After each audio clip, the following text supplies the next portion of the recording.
경상남도 하동군 깊숙한 곳, 섬진강이 굽이쳐 흐르는 작은 마을. 청학동에는 73세 박종수 할아버지가 살고 있었어요.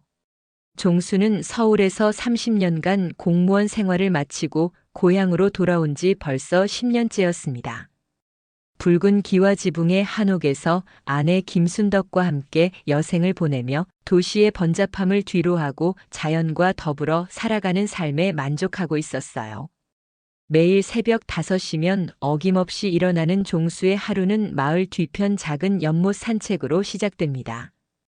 연못 가장자리에는 버드나무가 늘어져 있고 그 그늘 아래 평평한 돌 위에 앉아 연못을 바라보는 것이 종수의 소소한 낙이었어요. 특히 종수의 시선을 사로잡는 것은 연못 주변에서 서성이는 커다란 두꺼비였습니다. 등에 울퉁불퉁한 혹이 돋아 있고 눈이 유난히 큰 그 두꺼비는 마치 종수를 알아보는 듯 매일 같은 자리에서 종수를 맞이했어요. 저 녀석도 참 신기하네. 매일 저기 앉아서 날 기다리고 있는 것 같아. 종수는 혼잣말을 중얼거리며 두꺼비를 바라봤습니다. 두꺼비는 종수가 다가가도 도망가지 않고 오히려 더 가까이 다가왔어요. 마치 오랜 친구를 만나는 것처럼 말이죠. 집으로 돌아오면 순덕이 정성스럽게 차린 아침상이 기다리고 있었어요. 순덕은 70을 넘긴 나이에도 허리가 꼿꼿하고 눈빛이 또렷했습니다. 특히 순덕은 어려서부터 할머니에게 배운 전통 민속 신앙을 깊이 믿고 있었어요. 집 안 곳곳에는 조상을 모시는 제단이 있었고 매달 보름과 금음에는 정성스럽게 제사를 지냈습니다. 여보, 오늘도 연못 다녀왔지? 그 두꺼비 또 봤고? 순덕이 밥상을 차리며 물었어요. 응. 오늘도 거기 있더라고. 참 신기한 녀석이야. 마치 사람 말을 알아듣는 것 같아. 그럴 거야. 두꺼비는 영물이거든. 우리 할머니가 그러셨어. 두꺼비가 사람 곁에 오래 머무르면 그 집안에 복이 온다고 하셨지. 순덕의 말에 종수는 고개를 끄덕였습니다. 도시에서 살 때는 미신이라고 여겼던 것들이 이곳에서는 왠지 모르게 믿음직하게 느껴졌어요.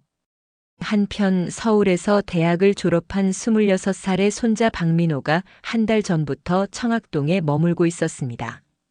민호는 취업 준비에 지쳐 잠시 고향에서 쉬어가며 조부모를 도우려고 내려왔어요. 도시 생활에 익숙했던 민호에게 시골 생활은 처음엔 답답했지만 점차 자연의 여유로움에 마음의 평화를 찾아가고 있었습니다.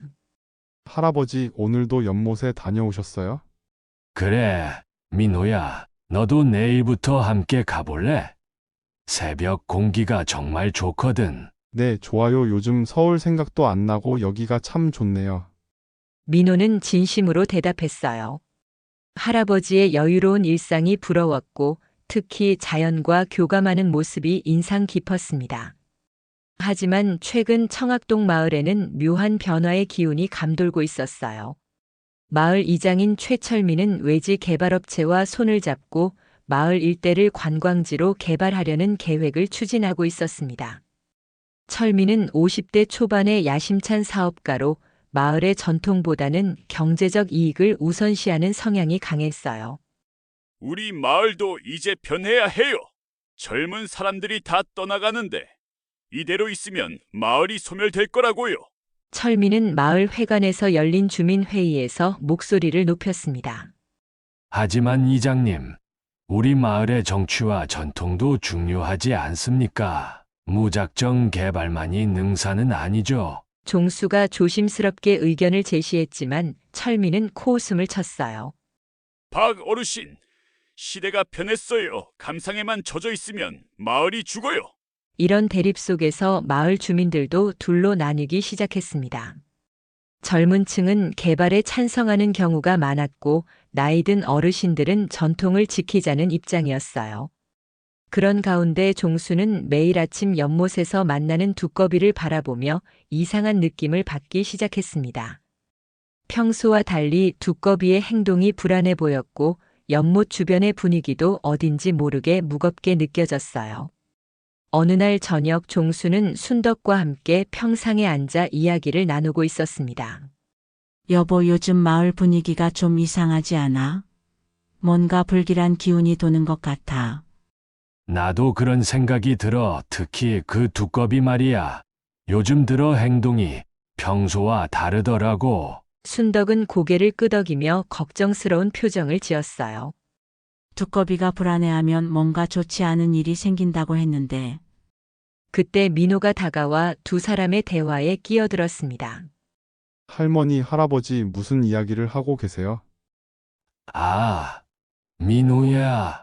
연못의 두꺼비 이야기를 하고 있었어. 요즘 그 녀석이 좀 이상해서 말이야. 종수의 설명을 들은 민호는 고개를 갸웃거렸습니다. 도시에서 자란 민호에게는 할머니의 민속 신앙이나 두꺼비에 대한 이야기가 다소 생소했지만 할아버지와 할머니의 진지한 표정을 보니 그냥 넘길 수만은 없었어요. 내일 아침에 저도 함께 가서 확인해 보면 어떨까요? 그래. 좋은 생각이야. 너도 한번 보면 알 거야. 이렇게 청학동의 평화로운 일상에는 서서히 변화의 바람이 불어오고 있었습니다. 전통과 현대, 자연과 개발 사이에서 마을 사람들의 마음도 갈등하고 있었고 그 중심에는 신비로운 두꺼비가 자리 잡고 있었어요. 종수는 마지막으로 연못을 바라보며 속으로 중얼거렸습니다. 오랜 시간 변함없던 이 마을에 왜 요즘 들어 불길한 기운이 도는 걸까? 이튿날 새벽 민호는 할아버지와 함께 연못으로 향했습니다. 아직 해가 뜨기 전이라 사방이 어둑어둑했지만 동쪽 하늘 끝에서 희미한 빛이 스며들고 있었어요. 이슬에 젖은 풀밭을 지나며 민호는 할아버지의 뒤를 따랐습니다. 할아버지 정말 매일 이 시간에 나오세요? 그래. 벌써 10년째야. 처음엔 잠이 안 와서 시작했는데 이제는 습관이 됐어. 연못에 도착하자 종수는 평소와 같이 버드나무 그늘 아래 평평한 돌에 앉았습니다. 민호도 옆에 자리를 잡고 연못을 바라봤어요. 잔잔한 수면에 아침 노을이 비치고 물가에서는 개구리들의 합창이 들려왔습니다. 할아버지, 그 두꺼비는 어디 있어요? 민호가 주변을 둘러보며 물었지만 평소 같으면 벌써 나타났을 두꺼비가 보이지 않았어요. 종수도 이상하다는 듯 고개를 갸웃거렸습니다. 이상하네. 평소엔 내가 오기도 전에 저기 있었는데. 그때였습니다. 연못 반대편 갈대밭에서 이상한 소리가 들려왔어요. 평소 두꺼비가 내는 울음소리와는 달리 마치 경고하는 듯한 날카롭고 불안한 소리였습니다. 꺼. 저게 그 두꺼비 소리인가요? 응, 그런데 평소와는 완전히 다르네. 뭔가 불안해하는 것 같아. 두 사람이 소리가 나는 쪽으로 다가가자 큰 두꺼비가 갈대 사이에서 몸을 떨고 있는 모습이 보였어요. 평소와 달리 두꺼비는 사람이 다가와도 도망가지 않고 제자리에서 계속 울음소리를 냈습니다.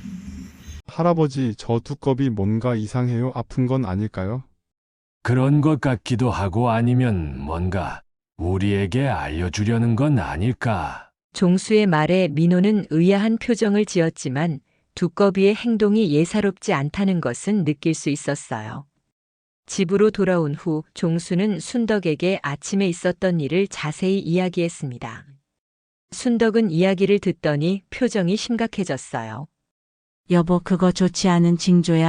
우리 할머니가 그러셨거든. 두꺼비가 평소와 다르게 행동하면 마을에 큰 변화나 위험이 온다고 하셨어. 설마 그런 미신 아니에요? 민호가 반신반의하며 말했지만 순덕은 고개를 저었습니다. 민호야, 미신이라고 하기엔 너무 많은 일들이 들어맞았어. 예전에도 태풍이 오기 전에 두꺼비들이 이상하게 행동했거든. 그날 오후 마을에서는 정말로 이상한 일이 일어나기 시작했습니다. 마을 입구에 있는 커다란 느티나무에서 갑자기 가지 하나가 부러져 떨어졌고 다행히 사람이 지나가지 않아 다치지는 않았지만 모든 사람들이 깜짝 놀랐어요. 어머, 바람도 안 부는데 왜 나무가... 지나가던 마을 아주머니들이 수군거렸습니다. 저녁 때는 더 이상한 일이 벌어졌어요. 마을 한복판에 있는 우물에서 갑자기 물이 흘러넘쳤습니다. 평소에는 그런 일이 없었는데 지하수가 갑자기 솟구친 것이었어요. 마을 사람들이 하나둘 모여들어 수군거렸습니다. 그때 이장 철민이 나타났어요. 뭘 그렇게 야단법석을 떨어요? 지하수가 많이 나오는 게 좋은 거 아닙니까?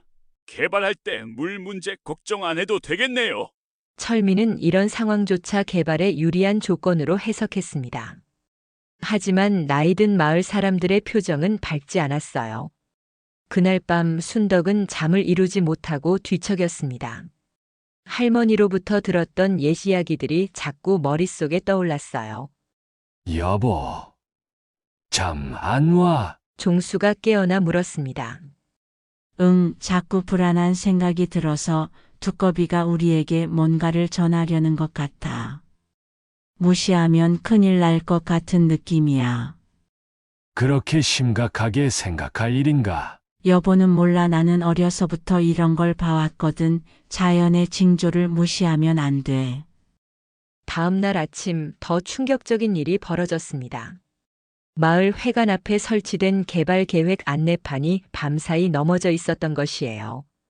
바람이나 외부 충격 없이 저절로 넘어진 것 같았습니다. 이거 누가 한 짓이야? 철민이 화를 내며 소리쳤지만 목격자는 아무도 없었어요. 이장님, 혹시 뭔가 잘못된 건 아닐까요? 요즘 마을에 이상한 일들이 너무 많이 일어나는데. 마을 어르신 한 분이 조심스럽게 말씀하셨지만 철민은 코웃음을 쳤습니다. 그런 미신 같은 얘기에 마을 발전을 멈출 순 없어요. 우연의 일치일 뿐이라고요. 하지만 철민의 목소리에는 확신이 부족했고 마을 사람들은 점점 불안해하기 시작했어요. 그날 오후 민호는 혼자서 연못으로 향했습니다. 두꺼비의 행동을 좀 더 자세히 관찰해보고 싶었기 때문이에요. 연못에 도착하자 두꺼비는 여전히 갈대밭 근처에 있었습니다. 너 정말 뭔가 알고 있는 거야? 민호가 조심스럽게 다가가며 중얼거렸습니다. 놀랍게도 두꺼비는 민호를 향해 다가왔어요. 마치 뭔가 말하고 싶어 하는 것처럼 계속 울음소리를 냈습니다. 꺼. 민호는 두꺼비와 눈을 마주쳤습니다. 그 순간 이상한 느낌이 들었어요. 마치 두꺼비가 정말로 뭔가 중요한 메시지를 전달하려고 한다는 생각이 들었습니다. 저녁 무렵 마을에 또 다른 소동이 벌어졌어요. 개발 예정지 중 한 곳에서 땅이 갑자기 꺼지면서 작은 구멍이 생긴 것이었습니다. 다행히 큰 사고는 없었지만 마을 사람들의 불안감은 더욱 커졌어요. 마을 아주머니들이 모여서 수군거렸습니다. 그날 저녁 집안에서는 가족 회의가 열렸어요. 할머니 말씀이 맞는 것 같아요. 뭔가 이상해요. 민호가 진지하게 말했습니다. 그래, 나도 그런 생각이 들어. 두꺼비가 우리에게 경고하고 있는 건 아닐까? 종수도 고개를 끄덕였어요. 그럼 우리가 어떻게 해야 할까? 순덕이 물었습니다. 일단 두꺼비를 더 자세히 관찰해보자. 그리고 마을 사람들에게도 이 상황을 알려야 해. 종수의 제안에 모두가 동의했습니다. 하지만 바로 그때 마을 방송에서 철민의 목소리가 울려 퍼졌어요. 마을 주민 여러분, 내일 오전 10시에 마을 회관에서 개발 계획 최종 설명회를 갖겠습니다. 모든 주민께서는 참석해 주시기 바랍니다. 방송을 들은 종수는 한숨을 내쉬었습니다. 마을의 갈등이 본격적으로 시작될 것 같았어요. 그리고 그 중심에는 여전히 신비로운 두꺼비가 있었습니다. 밤이 깊어가며 민호는 창문 너머로 연못 쪽을 바라봤습니다. 달빛 아래서 두꺼비의 울음소리가 계속 들려왔어요. 마치 마을 전체에 경고를 보내는 것처럼 말이에요. 다음 날 오전 10시 마을 회관은 주민들로 가득 찼습니다. 오랫동안 이렇게 많은 사람들이 한자리에 모인 적이 없었어요. 회관 앞쪽에는 커다란 현수막이 걸려 있었고 청학동 관광단지 조성사업 설명회라는 글자가 선명하게 적혀 있었습니다. 철민은 양복을 단정하게 입고 단상에 올라섰어요. 그의 옆에는 외지에서 온 개발업체 관계자들이 앉아 있었습니다. 정장을 입은 중년 남성들의 모습이 소박한 마을 분위기와는 사뭇 대조적이었어요. 마을 주민 여러분, 오늘 이렇게 귀한 시간을 내주셔서 감사합니다. 철민이 마이크에 대고 말을 시작했습니다. 우리 청학동이 관광지로 개발되면 모든 주민들이 혜택을 받을 수 있습니다. 펜션, 식당, 기념품 가게 등을 운영하실 수 있고 젊은 세대들도 고향을 떠나지 않아도 될 거예요. 하지만 회관 뒤쪽에 앉은 종수와 몇몇 어르신들의 표정은 밝지 않았어요. 순덕은 종수의 옆에 앉아 걱정스러운 눈빛으로 단상을 바라보고 있었습니다. 개발업체 관계자가 일어나 프레젠테이션을 시작했어요. 대형 스크린에는 화려한 리조트와 위락시설들의 조감도가 나타났습니다. 연못 일대를 중심으로 수변 공원을 조성하고 그 주변에 펜션 단지와 레스토랑을 건설할 예정입니다. 그 말을 들은 순간 종수는 깜짝 놀라 자리에서 일어났어요. 잠깐만요. 연못을 건드린다고요? 네, 연못을 좀 더 크게 확장하고 정비해서 관광객들이 즐길 수 있는 공간으로 만들 계획입니다. 개발업체 관계자의 설명에 종수는 당황스러워했어요. 연못은 단순한 물웅덩이가 아니라 마을의 역사이자 생태계의 중심이었거든요.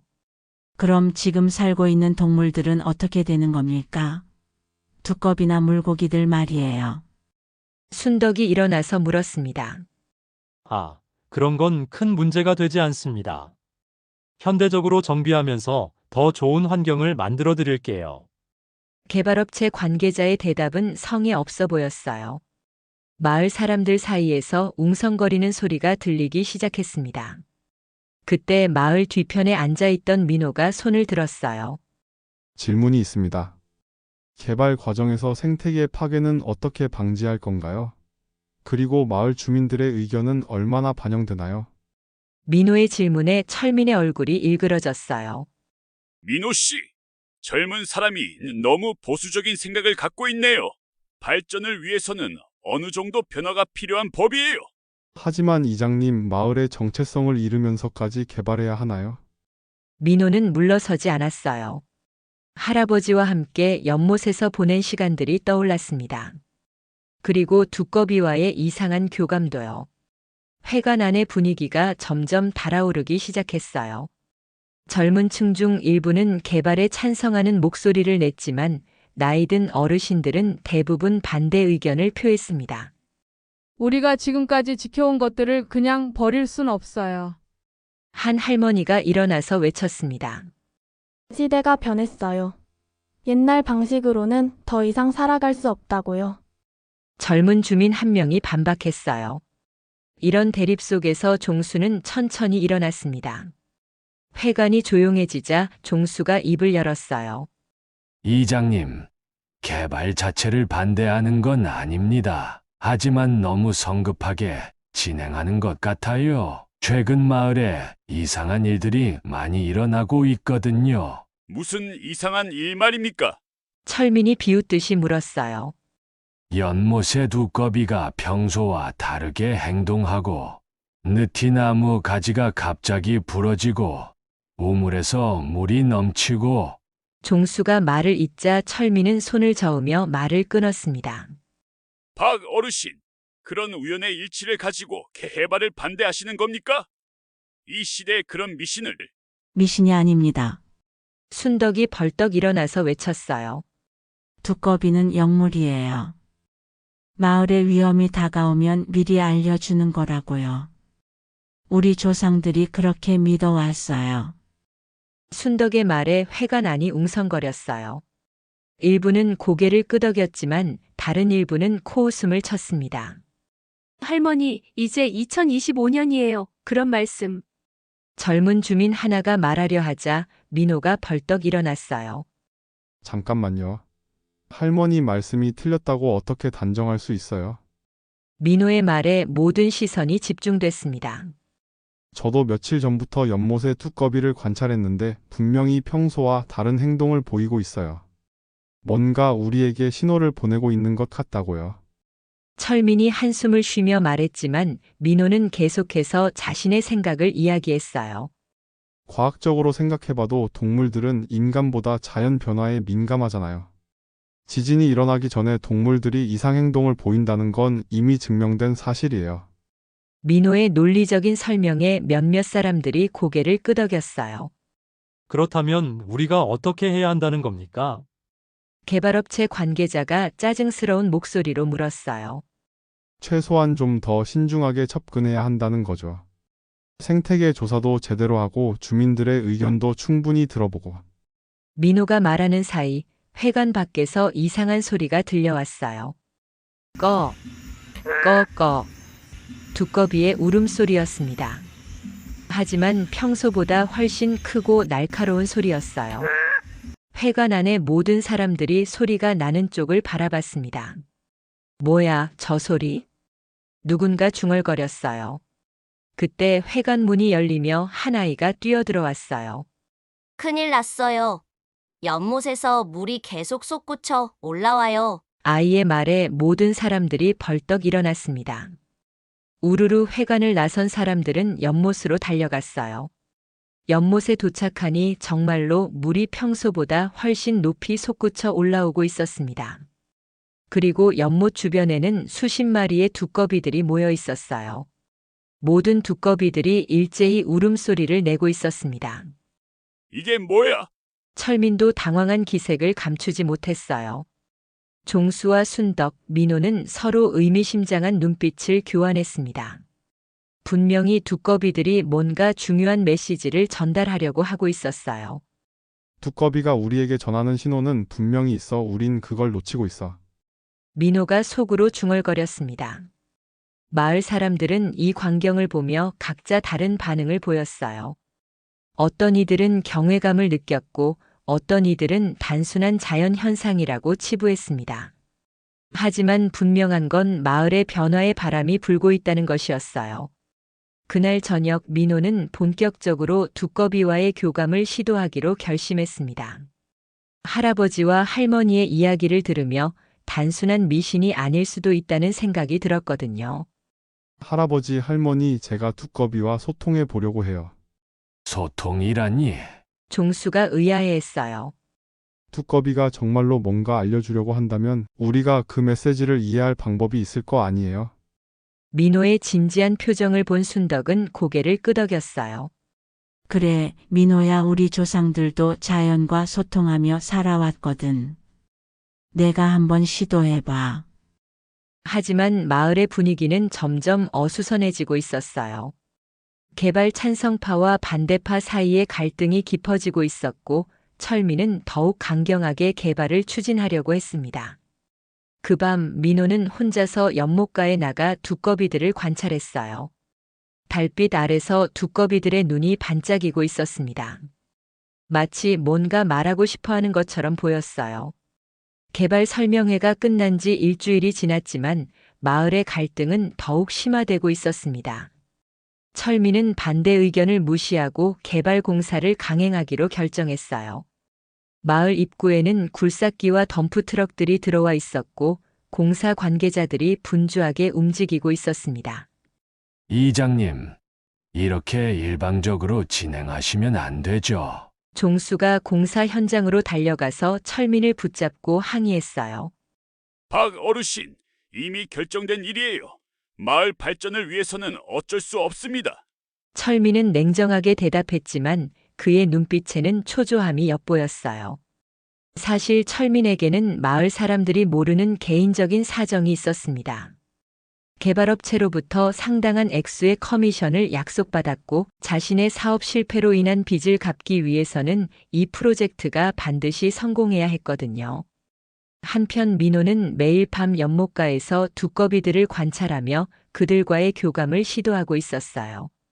처음에는 단순한 호기심이었지만 점점 두꺼비들의 행동에서 일정한 패턴을 발견하기 시작했습니다. 할아버지, 저 두꺼비들이 특정한 방향을 계속 가리키고 있어요. 어느 쪽? 개발 예정지 쪽이에요. 마치 그쪽에 위험이 있다고 경고하는 것 같아요. 종수는 민호의 말을 진지하게 들었어요. 손자가 도시에서 받은 교육과 할머니로부터 이어받은 전통적 지혜를 결합해서 새로운 관점을 제시하고 있다고 생각했거든요. 그런데 문제는 마을 사람들의 반응이었어요. 민호가 두꺼비와 교감한다는 소문이 퍼지자 일부 주민들은 그를 의심스러운 눈으로 바라보기 시작했습니다. 저 젊은이가 요즘 너무 이상하지 않아? 맨날 밤에 연못가에서 뭘 하는 건지. 혹시 개발을 방해하려고 일부러 그러는 건 아닐까? 이런 수군거림들이 민호의 귀에 들려왔어요. 할아버지와 할머니는 민호를 믿고 지지했지만 다른 사람들의 시선은 곱지 않았습니다. 며칠 후 정말로 민호의 우려가 현실이 되었어요.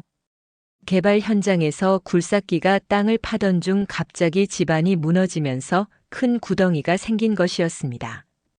다행히 인명피해는 없었지만 근처에 있던 마을 회관의 담벼락이 금이 가고 기울어졌어요. 큰일이야. 회관이 무너질 것 같아. 현장에 있던 사람들이 소리를 지르며 대피했습니다. 사고 소식을 들은 마을 사람들이 우르르 현장으로 몰려왔어요. 종수와 순덕, 민호도 급히 달려왔습니다. 이장님, 이게 뭡니까? 종수가 화를 내며 철민에게 다가갔어요. 사고야, 사고! 이런 일은 공사할 때 종종 일어나는 거예요. 철민은 당황한 기색을 감추려 했지만 그의 목소리는 떨리고 있었어요. 종종 일어난다고요? 우리 마을 회관이 무너질 뻔했는데. 순덕이 울분을 토했습니다. 그때 민호가 조용히 말했어요. 두꺼비들이 경고했던 게 이거였군요. 모든 사람들의 시선이 민호에게 집중됐습니다. 무슨 소리야? 철민이 비웃듯 물었어요. 지난 일주일 동안 두꺼비들이 계속 이쪽 방향을 가리키며 경고하고 있었어요. 뭔가 위험하다고 알려주려고 했던 거예요. 민호의 말에 일부 마을 사람들은 고개를 끄덕였지만 다른 사람들은 여전히 의심스러워했어요. 한 젊은 주민이 말하려 하자 갑자기 또 다른 소동이 벌어졌습니다. 연못에서 물이 거세게 솟구쳐 올라오면서 주변 농지로 넘쳐 흐르기 시작한 것이었어요. 농지 주인들이 황급히 달려와서 물길을 막으려 했지만 물의 양이 너무 많았어요. 사람들이 수군거리는 가운데 개발업체 현장 책임자가 나타났습니다. 죄송합니다. 예상하지 못한 지하수맥이 있었던 것 같습니다. 곧 복구하겠습니다. 하지만 복구는 쉽지 않았어요. 물은 계속 솟구쳐 올라왔고 농지는 점점 더 침수되고 있었습니다. 그날 저녁 마을 곳곳에서 비상회의가 열렸어요. 하지만 마을 사람들의 의견은 완전히 갈라져 있었습니다. 개발 찬성파들은 이렇게 말했어요. 이런 사고는 어디서나 일어날 수 있는 일이야. 중단할 이유는 없어. 반면 개발 반대파들은 강하게 항의했어요. 봐라, 우리가 뭐라고 했나? 자연을 함부로 건드리면 이런 일이 생긴다고 했잖아. 이런 대립 속에서 종수는 깊은 고민에 빠졌어요. 마을의 화합을 위해서는 어떻게 해야 할지 막막했습니다. 할아버지, 이제 어떻게 해야 할까요? 민호가 걱정스러운 목소리로 물었어요. 모르겠다. 민호야, 마을이 이렇게 갈라진 적은 처음이야. 종수는 한숨을 쉬며 대답했습니다. 그런데 며칠 후 더 충격적인 사실이 밝혀졌어요. 마을 청년 중 하나인 김대수가 우연히 철민의 전화 통화를 엿듣게 된 것이었습니다. 네, 알겠습니다. 사고는 적당히 덮어버리고 공사를 계속 진행하겠습니다. 커미션은 약속대로 주시는 거죠? 철민이 개발업체 관계자와 나누는 전화 내용이었어요. 대수는 깜짝 놀라 급히 그 자리를 피했지만 들은 내용을 잊을 수가 없었습니다. 고민 끝에 대수는 종수를 찾아갔어요. 어르신, 중요한 말씀드릴 게 있어요. 대수가 들려준 이야기를 듣고 종수는 분노했습니다. 그럼 이장이 마을을 위해서가 아니라 자신의 이익을 위해서 개발을 추진한 거야. 그런 것 같아요. 그리고 사고도 은폐하려고 하는 것 같고요. 이 사실을 알게 된 종수는 크게 실망했어요. 마을 이장이라는 사람이 주민들을 속이고 개인적 이득만을 추구하고 있었던 것입니다. 민호야, 순덕아, 이것 봐라. 종수가 가족들을 불러 모아 대수가 들려준 이야기를 전했습니다. 어머, 그럼 정말로. 순덕이 놀라며 입을 가렸어요. 두꺼비가 경고한 게 이것도 포함이었을 거예요. 단순히 자연재해만이 아니라 사람의 욕심에 대한 경고였던 거겠죠. 민호가 깊이 있게 분석했어요.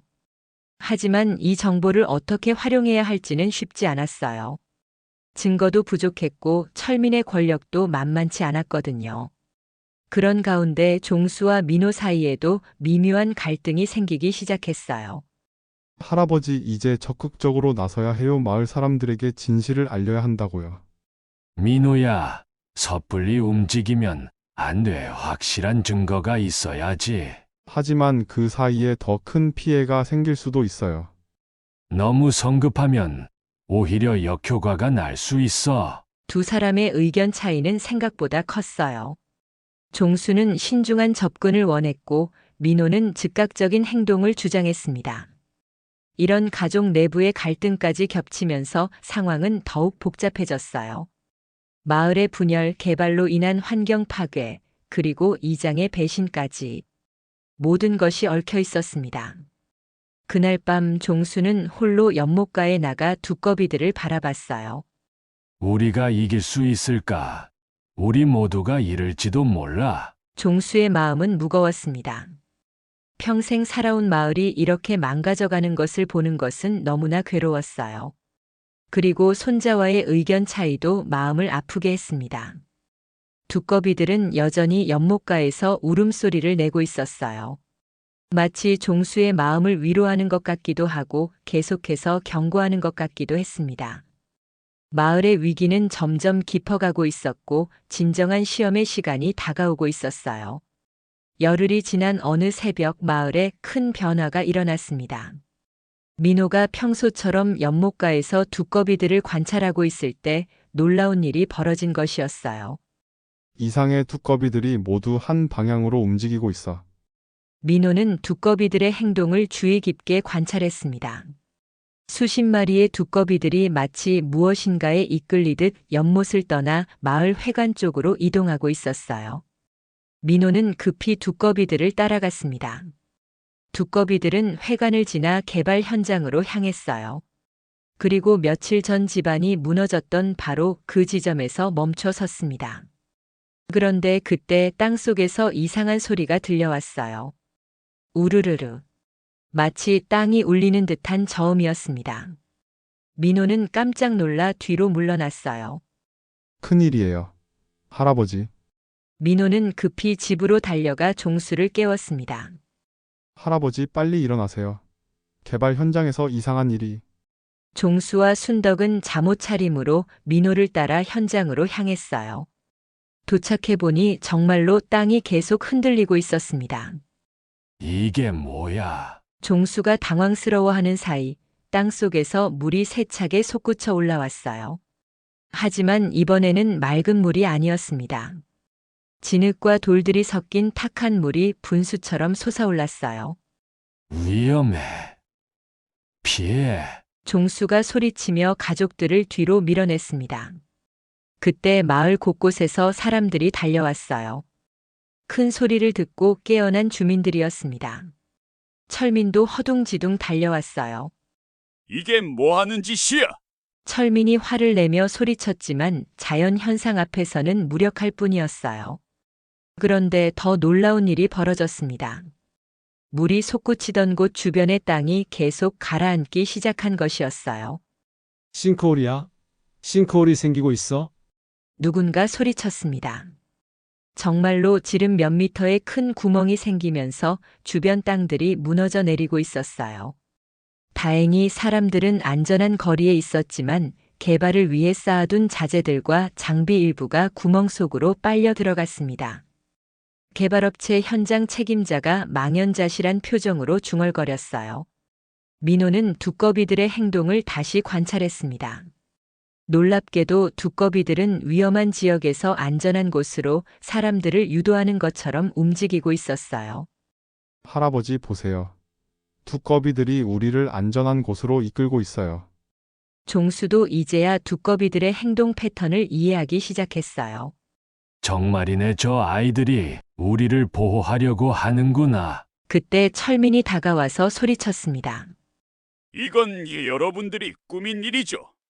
개발을 방해하려고 뭔가 조작한 거 아니에요? 이장님, 정신 차리세요. 이런 자연 현상을 어떻게 조작해요? 종수가 답답해하며 대답했어요. 하지만 철민은 계속해서 억지를 부렸습니다. 분명히 뭔가 속임수가 있을 거야.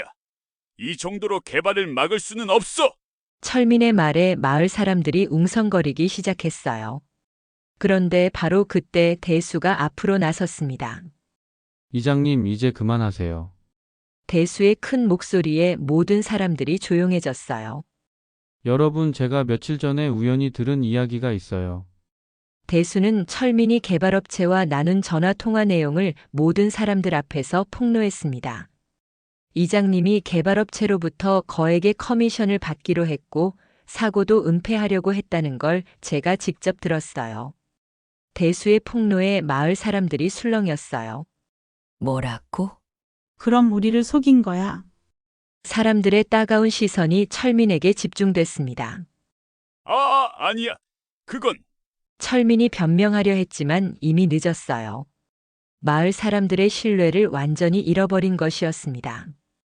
그때 개발업체 현장 책임자가 다가와서 철민에게 속삭였어요. 이장님, 이 상황에서는 공사를 계속할 수 없을 것 같습니다. 집안이 불안정하고 여론도 좋지 않고. 철민의 얼굴이 하얗게 질렸어요. 개발이 중단되면 약속받은 커미션도 받을 수 없고 빚 문제도 해결할 수 없었거든요. 안 돼. 절대 중단할 수 없어. 철민이 절규하듯 소리쳤지만 아무도 그의 말에 귀 기울이지 않았어요. 한편 민호는 두꺼비들과의 교감을 통해 더 큰 비밀을 알게 되었습니다. 할아버지, 이 땅 밑에 거대한 지하수 동굴이 있는 것 같아요. 지하수 동굴? 네, 두꺼비들이 그걸 알고 있었던 거예요. 개발 공사가 계속되면 지하 동굴이 무너져서 마을 전체가 위험해질 수도 있었던 거죠. 민호의 설명을 들은 종수는 깜짝 놀랐어요. 그럼 두꺼비들이 정말로 우리 마을을 구하려고 했던 거구나. 바로 그때 또 다른 놀라운 일이 벌어졌습니다. 싱크홀 바닥에서 맑은 물이 솟아올라오기 시작한 것이었어요. 탁했던 물이 점점 맑아지더니 마침내 수정처럼 투명한 물이 조용히 고이기 시작했습니다. 와, 저게 뭐야? 마을 사람들이 감탄사를 연발했어요. 민호는 조심스럽게 물가에 다가가서 물을 만져봤습니다. 이 물 정말 깨끗해요. 그리고 뭔가 특별한 느낌이. 그때 마을의 한 할머니가 나서서 말씀하셨어요. 저건 용천수야. 옛날 우리 조상들이 말하던 그 용천수. 용천수요? 민호가 궁금해서 물었어요. 응. 땅 깊은 곳에서 용이 지키던 신성한 물이라고 전해져 내려오는 거야. 마을에 위기가 닥치면 나타난다고 했어. 할머니의 설명에 마을 사람들이 경외감을 느꼈어요. 그럼 두꺼비들이 이 용천수를 지키고 있었던 거네요. 민호가 할아버지를 돌아보며 물었어요. 그런 것 같구나. 우리가 몰랐던 소중한 것을 지키고 있었던 거야. 종수는 감동스러운 목소리로 대답했습니다. 이 순간 마을 사람들은 깨달았어요. 개발이 가져다줄 일시적인 이익보다 훨씬 소중한 것들이 이 마을에 있다는 것을 말이에요. 철민은 이 모든 상황을 보며 절망에 빠졌어요. 하지만 동시에 자신이 얼마나 큰 실수를 했는지도 깨닫게 되었습니다. 나는 도대체 뭘 한 거야? 철민이 망연자실한 표정으로 중얼거렸어요. 그날 이후 마을의 분위기는 완전히 바뀌었습니다. 개발 반대 의견이 압도적으로 많아졌고 개발업체도 철수를 결정했어요. 하지만 가장 큰 변화는 사람들의 마음이었습니다. 자연과 전통의 소중함을 다시 한번 깨닫게 된 것이었어요. 민호는 두꺼비들에게 감사의 마음을 전했습니다. 고마워 친구들, 너희가 우리 마을을 구해줬구나. 두꺼비들은 평온한 울음소리를 내며 다시 연못으로 돌아갔어요.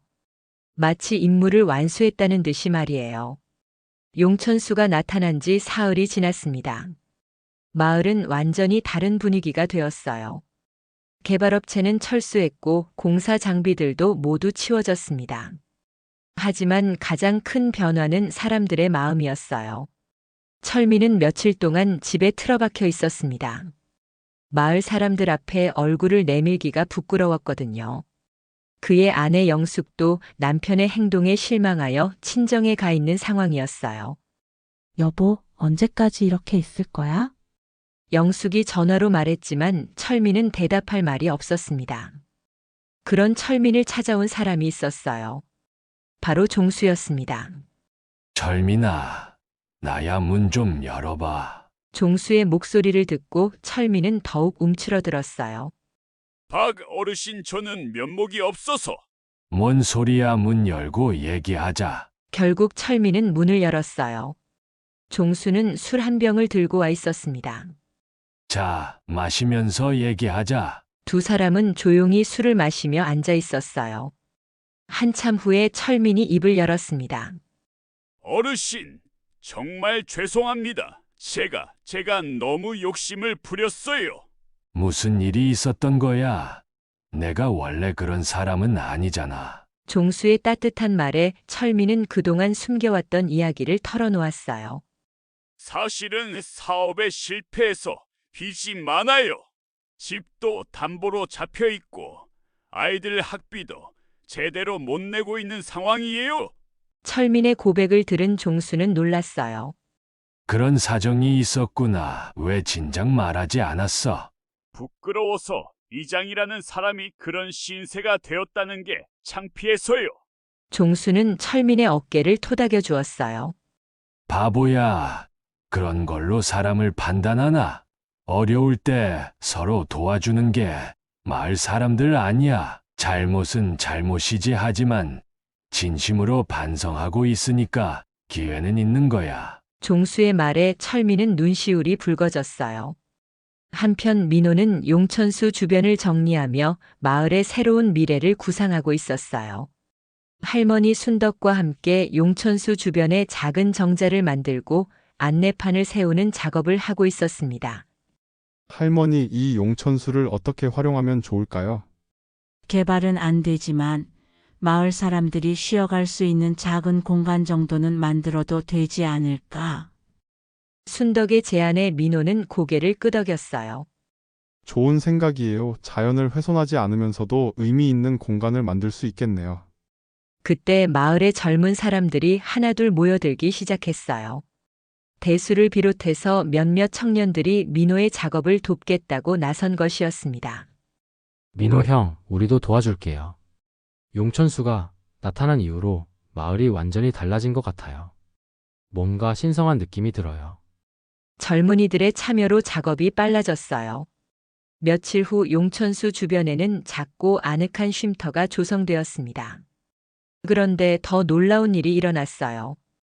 용천수 소문이 인근 마을에까지 퍼지면서 사람들이 찾아오기 시작한 것이었습니다. 방문객들은 호기심 반, 경외심 반으로 용천수를 구경했어요. 하지만 상업적인 목적이 아니라 순수한 관심에서 오는 사람들이었습니다. 민호는 방문객들에게 두꺼비와 용천수에 얽힌 이야기를 들려주었어요. 이 두꺼비들은 우리 마을의 수호신 같은 존재예요. 마을에 위험이 닥쳤을 때 미리 알려주고 소중한 것을 지켜주거든요. 사람들은 민호의 이야기에 깊은 감명을 받았어요. 요즘 같은 세상에 이런 일이 정말 일어나는군요. 자연과 인간이 소통할 수 있다는 게 신기해요. 한편 종수는 철민과 함께 마을의 미래에 대해 진지하게 논의하고 있었어요. 철민아, 이제 어떻게 할 생각이야? 모르겠어요. 어르신, 이장직도 그만둬야 할 것 같고. 그럴 필요는 없어. 대신 마을을 위해 제대로 일해보자. 종수의 격려에 철민은 조금씩 용기를 얻고 있었어요. 정말 기회를 주시는 건가요? 마을 사람들도 내 사정을 알면 이해할 거야. 그리고 앞으로 제대로 하면 되는 거지. 며칠 후 마을 회관에서 새로운 회의가 열렸어요. 이번에는 개발이 아니라 마을의 화합과 미래에 대한 회의였습니다. 철민은 마을 사람들 앞에서 진심 어린 사과를 했어요. 마을 주민 여러분, 정말 죄송합니다. 제가 개인적인 사정으로 여러분을 속이고 마을에 해를 끼칠 뻔했습니다. 철민은 자신의 경제적 어려움까지 솔직하게 털어놓았어요. 이장으로서 자격이 없다는 걸 압니다. 사퇴하겠습니다. 하지만 예상과 달리 마을 사람들의 반응은 따뜻했어요. 철민 씨, 사람이 완벽할 수는 없지. 어려운 사정이 있었구나. 왜 진작 말하지 않았어? 이제라도 솔직하게 말해줘서 고마워. 사람들의 따뜻한 반응에 철민은 눈물을 흘렸어요. 정말 감사합니다. 회의에서는 마을의 새로운 방향에 대해서도 논의했어요. 용천수를 중심으로 한 생태 관광은 어떨까요? 민호가 제안했어요. 대규모 개발이 아니라 자연을 보존하면서도 방문객들을 맞이할 수 있는 방법 말이에요. 좋은 생각이야. 마을 분위기도 훼손하지 않으면서 수입도 생기고. 대수가 찬성했어요. 할머니들이 직접 만든 음식도 판매하고 전통 문화 체험도 할 수 있게 하면 어떨까요? 순덕이 아이디어를 보탰어요. 이렇게 마을 사람들은 서로의 의견을 나누며 새로운 비전을 그려나갔어요. 개발로 인한 갈등은 오히려 마을 공동체를 더욱 단단하게 만들어 주었습니다. 그날 저녁 종수와 민호는 연못가에 앉아 두꺼비들을 바라보고 있었어요. 할아버지 정말 신기해요. 두꺼비들이 우리에게 이렇게 큰 선물을 준 것 같아요. 그러게 말이야. 단순히 개발을 막은 게 아니라 우리 마을 사람들의 마음을 하나로 모아준 것 같아. 이제 두꺼비들과 정말 친구가 된 기분이에요. 민호가 웃으며 말했어요. 그래. 이제 우리는 자연과 진정한 친구가 된 거야. 연못에서는 두꺼비들이 평화로운 울음소리를 내고 있었어요. 마치 마을의 화합을 축하하는 것 같았습니다. 철민도 이제 서서히 마을 사람들과의 관계를 회복해 나가고 있었어요. 그의 부인 영숙도 집으로 돌아왔고 가족들이 다시 화목해졌습니다.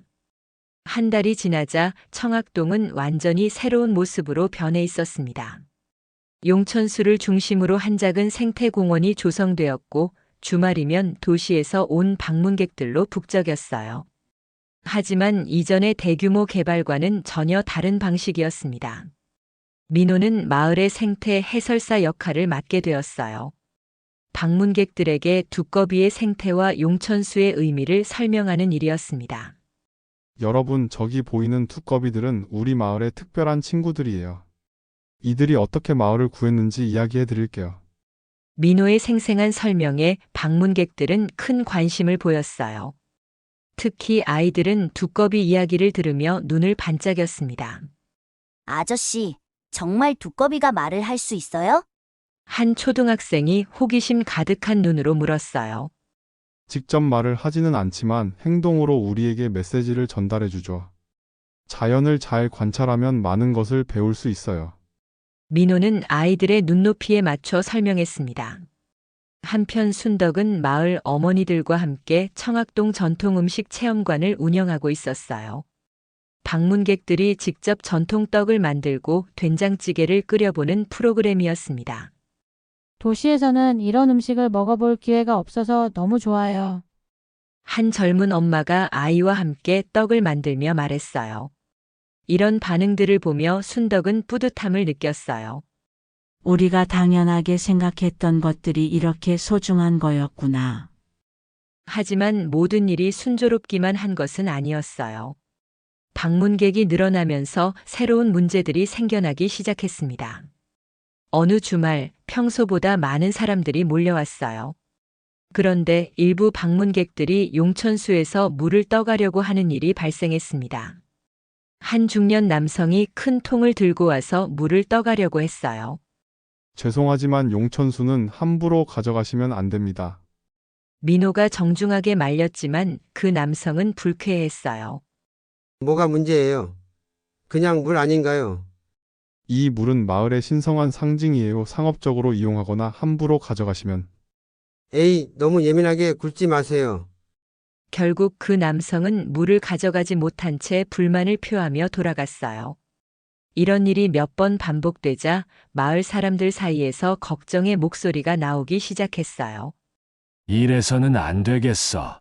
뭔가 규칙을 정해야 할 것 같아. 종수가 걱정스러운 목소리로 말했어요.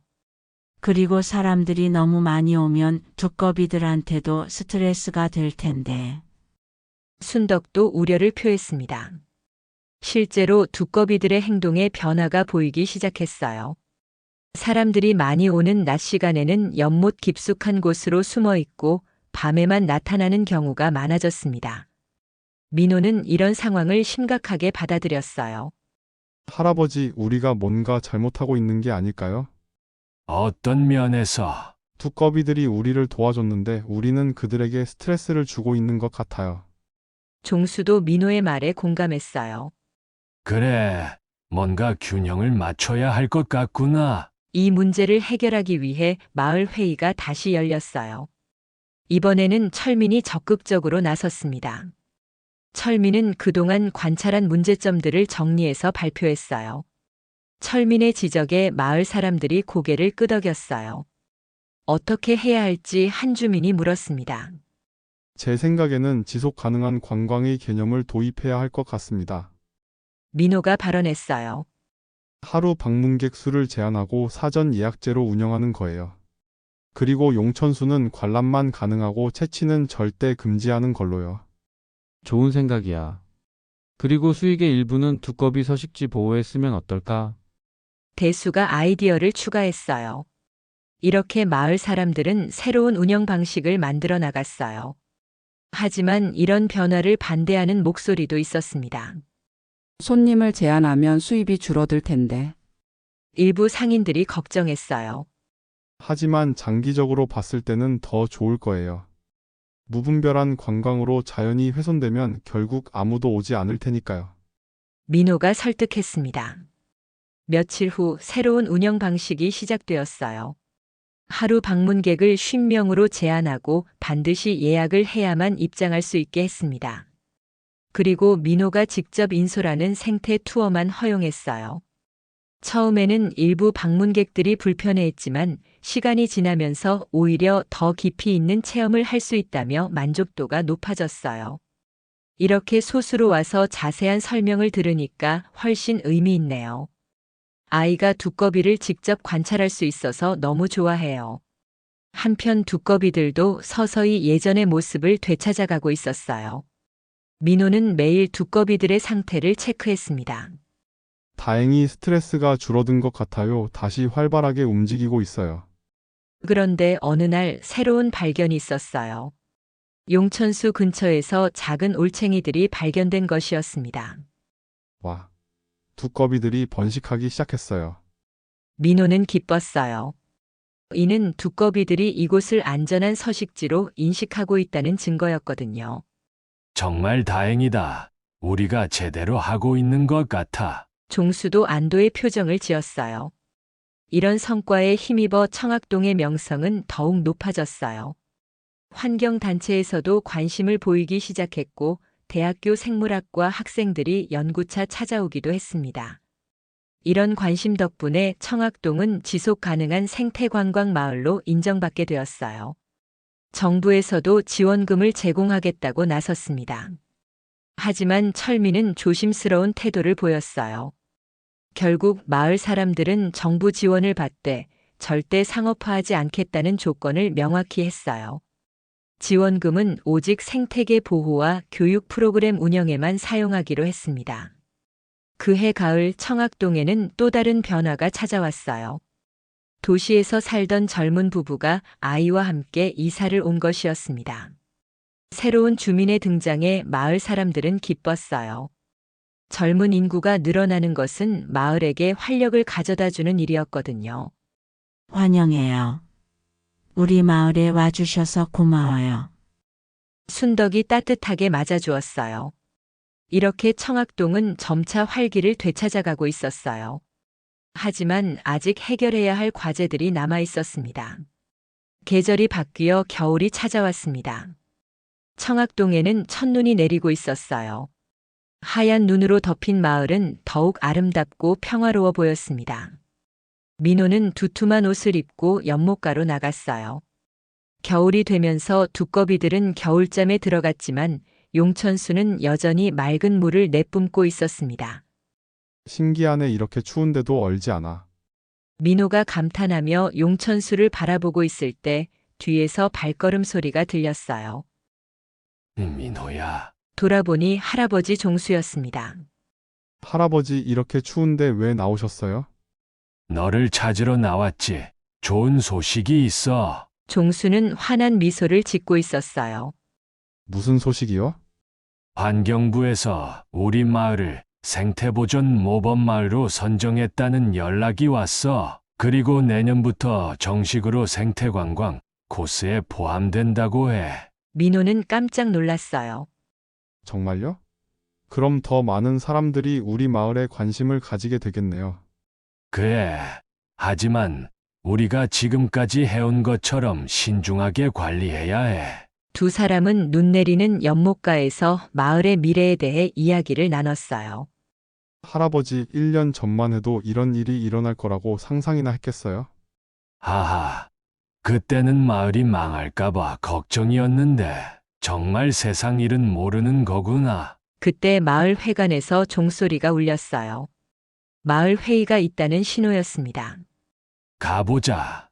민호야. 회관에 도착하니 마을 사람들이 모두 모여 있었어요. 철민이 단상에 서서 발표를 하고 있었습니다. 마을 주민 여러분, 오늘 정말 좋은 소식을 전해드리려고 합니다. 철민의 표정은 1년 전과는 완전히 달랐어요. 진심 어린 기쁨과 자부심이 가득했습니다. 우리 청학동이 전국적으로 유명해졌습니다. 환경부 선정 모범마을은 물론이고 교육부에서도 자연학습장으로 지정하겠다고 했어요. 마을 사람들이 박수를 쳤어요.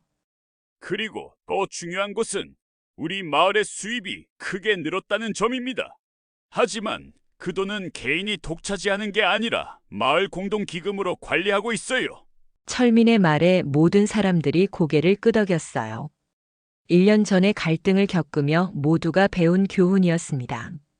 그 기금으로 마을 도서관도 새로 짓고 어르신들을 위한 경로당도 개선할 예정입니다. 순덕이 손을 들고 발언했어요.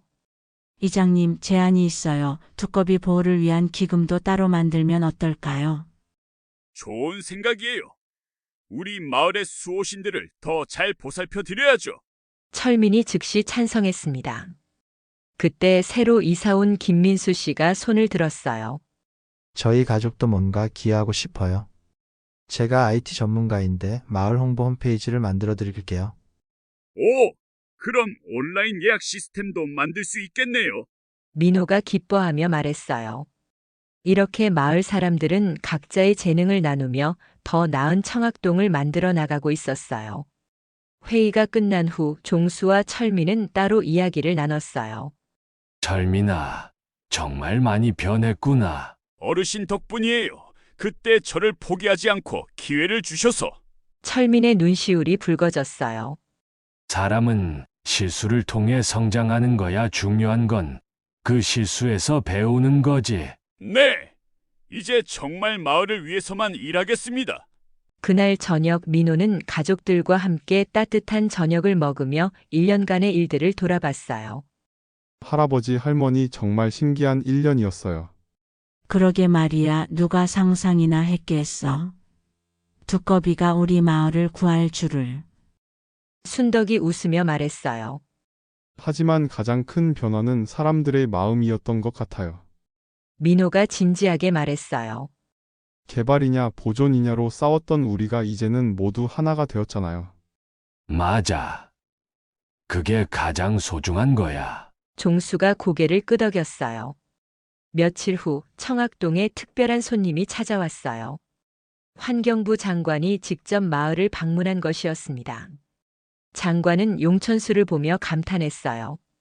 민호가 장관에게 두꺼비와 용천수의 이야기를 들려주었어요. 장관의 방문 소식이 언론에 보도되면서 청학동의 명성은 더욱 높아졌어요.